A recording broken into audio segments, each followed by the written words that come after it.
Have you ever felt like a ship adrift in a sea of chaos? In a world that screams for more, faster, louder, it's easy to feel overwhelmed, anxious, and disconnected from yourself.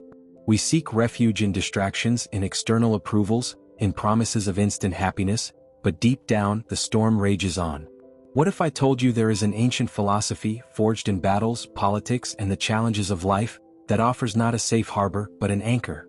An inner anchor that keeps us steady, no matter the strength of the tide. That philosophy is Stoicism. But wait, when you hear the word Stoic, what comes to mind? Perhaps the image of someone cold, emotionless, who endures pain in silence, like a marble statue. Someone who represses everything and refuses to feel. If that's your idea, I ask you to set it aside for a moment. Because being a true Stoic has nothing to do with the absence of emotion, but with the mastery over it. It's not about being passive in the face of life, but about being an active and virtuous agent within the field we can control. Being a true Stoic is one of the most transformative journeys one can undertake. It is a training for the mind, a strengthening of character, and a path to a life of serenity, purpose, and resilience. It's not a magic bullet, but a daily practice, an art of living. Throughout our time together, we will dive deep into the heart of Stoicism. We will deconstruct the myths, explore its fundamental pillars, and most importantly, discover how we can bring this ancient wisdom into the chaos of our daily lives. Are you ready to find your inner fortress? If you're seeking more emotional balance, clarity in your decisions, and want to learn how to better navigate life, this content is for you. So go ahead and hit the like button and subscribe to the channel, because with every video you'll grow stronger on the inside and see life with more wisdom. The central pillar, the dichotomy of control. Everything in Stoicism begins with a single, powerful distinction, something so simple to understand, yet it takes a lifetime to master. Epictetus, a former slave who became one of the most influential Stoic philosophers, summarized it brilliantly: some things are within our control and others are not. This is what we call the dichotomy of control. It sounds obvious, doesn't it? But stop and think honestly, how much of your time, energy, and peace of mind do you spend worrying, getting frustrated, and being irritated by things that are completely outside of your control? The traffic that won't move. The opinion others have of you. The economic crisis. The fact that someone didn't reply to your message. The rain that canceled your plans. We spend our days in a constant battle against reality, trying to mold the world to our will. And the result? Suffering. Anxiety. Helplessness. I myself have fought countless of these losing battles. I remember being furious for hours because a project I loved was rejected at work. I blamed my bosses, the market, their lack of vision. My mind turned into a courtroom where I was the lawyer, the jury, and the executioner, and the verdict was always the same: frustration. The Stoic turning point happens when we internalize this dichotomy. Within our control are our opinions, our judgments, our values, our choices, and our actions. This is our inner universe. Outside of our control is basically everything else. Our body, which can get sick, our reputation, the way others treat us, the final outcome of our efforts, death itself. The true Stoic is not someone who doesn't care about any of this. They do care, but they direct their energy to the right place. Think of an archer. Their job is to choose the best bow, the best arrow, to train their posture, their breathing, to aim with all their skill, and to release the string. All of this is under their control. But the moment the arrow leaves the bow, the final outcome is no longer in their hands. A gust of wind might divert it. The target might move. The Stoic is like this wise archer. They focus impeccably on the process, on the quality of their intentions and actions, and accept the result, whatever it may be, with equanimity. They did their part. The rest belongs to fate, to the logos, to the order of the universe. Applying this in practice is revolutionary. When someone insults you, the offense itself is not under your control, but your reaction to it, your judgment that this is a terrible insult, is entirely under your control. You can choose to feel diminished, or you can choose to see the person's words as just noise, a reflection of their own ignorance or pain, not of your reality. When you face a financial setback, the loss of money may be outside your control, but how you respond to that situation, with despair or with resilience and creativity to find new solutions, is your choice. This daily practice of discernment is the first and most crucial step to being a true Stoic. It's a mental filter. Before surrendering to anger, anxiety, or sadness, ask yourself, is this under my control? If the answer is no, your job is to practice acceptance. If the answer is yes, your job is to act with virtue. Herein lies the source of all tranquility and personal power. Life's compass, virtue as the sole good. If the dichotomy of control is the map, then virtue is the compass that guides us at every step of the journey. For the Stoics, most of the things our society frantically pursues, wealth, health, fame, pleasure, are neither good nor bad in themselves. They are indifference. This sounds radical, I know. How can health be indifferent? How can money not be good? The Stoic logic is subtle and profound. These things are preferred indifference. Of course, it is preferable to be healthy than sick, to have money than to be poor. But they are not the ultimate goal of life because they do not define the quality of our character. A person can be rich and miserable, healthy and cruel. Likewise, a person can be poor and noble, sick and serene. What determines whether a life is good or not for a Stoic is a single thing: virtue. Living a virtuous life is the only true good. Living a vicious life is the only evil. But what is this virtue? The Stoics divide it into 4 cardinal qualities, which are interdependent and form a unified whole.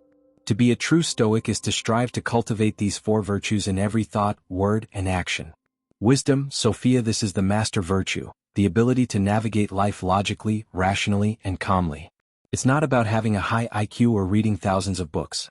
It is practical wisdom. It is the art of knowing what is good, what is bad, and what is indifferent. It is the ability to separate facts from our judgments about them.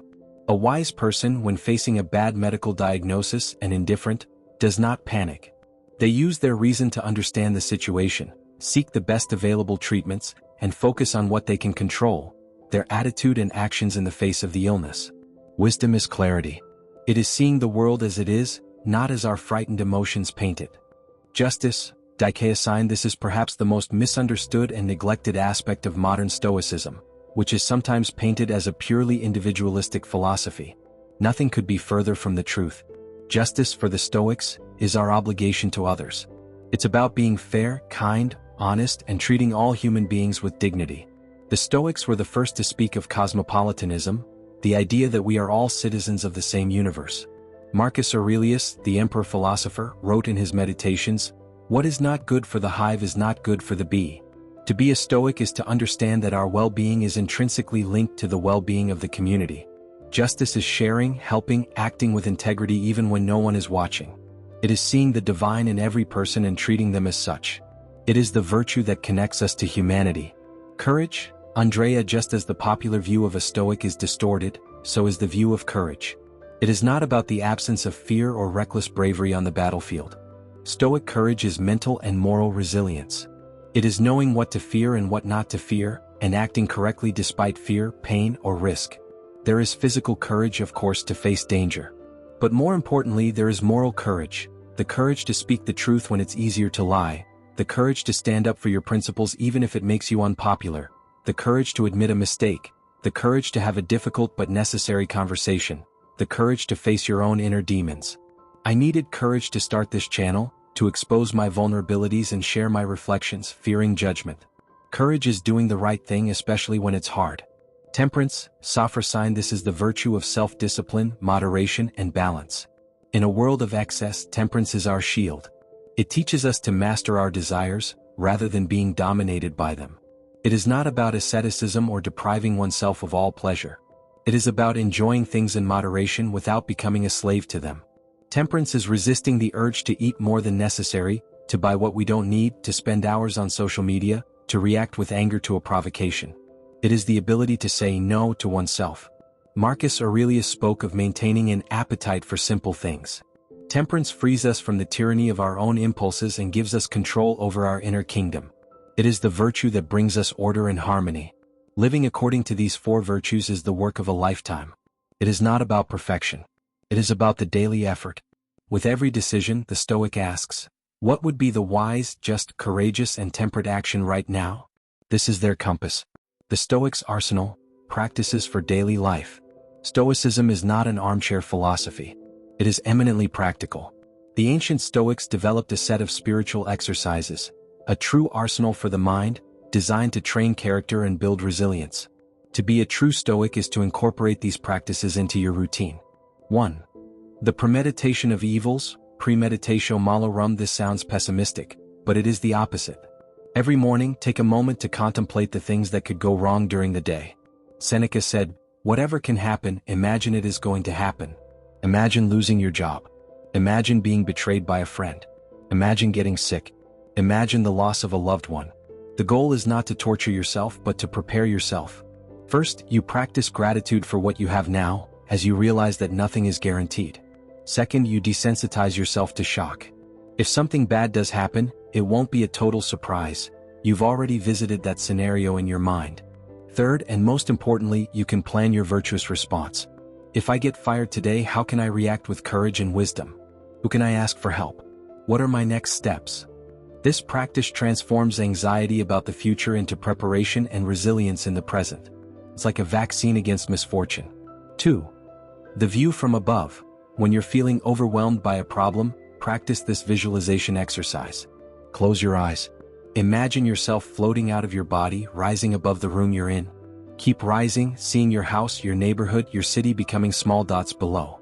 Rise further until you see your country, the continent, and finally the entire globe, a beautiful, silent blue and white sphere spinning in the void of space. Now try to find your problem in this vast panorama. Where is that argument you had? Where is that worry about tomorrow's deadline? Suddenly, our personal problems, which seem so gigantic up close, shrink to their true, insignificant cosmic dimension. This practice doesn't invalidate our problems, but it gives us perspective. It reminds us of our connection to something much larger and helps us not to drown in a teacup. 3. Memento mori, remember you must die, you could leave life right now. Let that determine what you do and say and think. This quote from Marcus Aurelius is the heart of memento mori. Far from being morbid, remembering our mortality is a catalyst for living well. The awareness of death gives us urgency and clarity. It strips away the trivial. Are you really going to spend your limited time worrying about the opinions of strangers? Will you postpone that dream for another year? Will you fail to say, I love you to the people who matter? Keeping a reminder of death, whether a skull on your desk as some did or simply a daily reflection, forces us to focus on what is essential. Death is not an event to be feared. It is the final deadline that gives meaning to every present moment. To live each day as if it were your last, not in the hedonistic sense of enjoying everything, but in the virtuous sense of living with excellence, leaving nothing undone. 4. The philosophical diary. At the end of the day, set aside 10 to 15 minutes to talk to yourself on paper. This was a central practice for Seneca, Epictetus, and Marcus Aurelius. His meditations are essentially his Stoic diary. It's not a diary to record events, but to conduct a self-examination. Reflect on your day through the lens of Stoicism. Ask yourself, where did I act according to virtue today? Where did I fail? At what moments did I let myself be carried away by emotions like anger or fear? What could I have done differently? How can I improve tomorrow? This is an act of honest self-assessment without cruel judgment. It's like an athlete reviewing a recording of their game to see where they can improve. The journal becomes your personal character coach, a sacred space for self-knowledge and continuous progress. 5. Voluntary discomfort. Seneca used to set aside a few days each month to live like a poor person. He ate the bare minimum, wore simple clothes, and slept on the floor. The goal?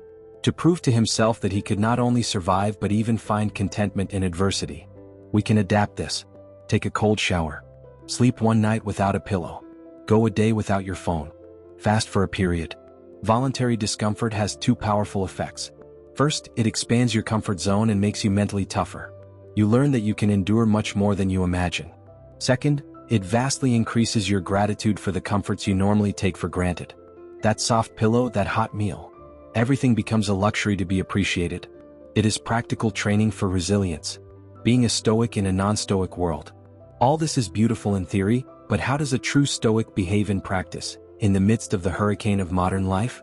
Imagine a coworker takes credit for your idea. The initial impulse is anger, indignation. The false Stoic would repress this anger, pretending nothing happened, but inside would be consumed by resentment. The true Stoic recognizes the initial pang of anger, the propotheia, an involuntary reaction, but does not consent to it. They do not feed it with thoughts like, this is outrageous. He stabbed me in the back. Instead, they apply the dichotomy of control. His action is outside my control. My reaction is within my control. Then they consult their virtue compass. Wisdom tells them to see the situation clearly without exaggeration. Justice may require a calm, assertive conversation with a coworker or a superior, not to seek revenge but to restore the truth. Courage gives them the strength for this difficult conversation. And temperance prevents them from exploding in fury. They act, but they act from a place of calm and principle, not reactive passion. And on social media, that minefield of comparison and validation? The true Stoic uses technology as a tool, not a master. They practice temperance, setting limits on its use. They view others' posts through the dichotomy of control, knowing that the edited, perfect life others display is indifferent and has no power over their inner peace. They don't beg for validation because their sense of worth comes from within, from their effort to be virtuous. Justice reminds them to use their online voice to share knowledge and promote good, rather than engaging in toxic arguments. Being a true Stoic is not about withdrawing from the world. It's about engaging with the world in a more effective, serene, and meaningful way. It's being a rock in the middle of a river. The water flows around it, sometimes forcefully, but the rock remains firm in its place, unshaken. The journey, not the destination, progress as the goal. Finally, it's crucial to understand that Stoicism is not about achieving a state of perfection. The Stoics themselves spoke of this sage as an ideal, an almost mythical figure who was perfectly virtuous at all times. But they knew that for us, mere mortals, the goal is to be a prokopton, one who makes progress. To be a true Stoic is not to never feel anger or anxiety again. It is to feel them but not be controlled by them. It is to notice that you got irritated in traffic and instead of blaming yourself, simply say to yourself, "Okay, I lost my composure. Next time I will try to do better." It is a constant practice of self-awareness and self-correction. There will be days when you are the Stoic sage you always dreamed of being. And there will be days when you are an emotional disaster. And that's okay. The journey is what matters. The daily effort to be a little wiser, a little more just, a little more courageous, a little more temperate than you were yesterday. It is in this effort that true dignity and true tranquility reside. So, what does it mean to be a true Stoic? It is to be an eternal student of the art of living. It is to understand the difference between what you can and cannot control. It is to use virtue as your only compass. It is to train your mind daily with practical exercises. It is to be a citizen of the world, acting with justice and kindness. And above all, it is to accept your own humanity with its flaws and imperfections, and to keep walking one virtuous step at a time. It is to find freedom, not in external circumstances, but in the impregnable fortress of your own mind. And now, I ask you, which of these principles or practices resonated most with your current moment in life? What will be your first step on this journey? Share your thoughts in the comments. Let's learn and grow together as a true community of prokoptons. Wisdom is strengthened when it is shared. Until next time.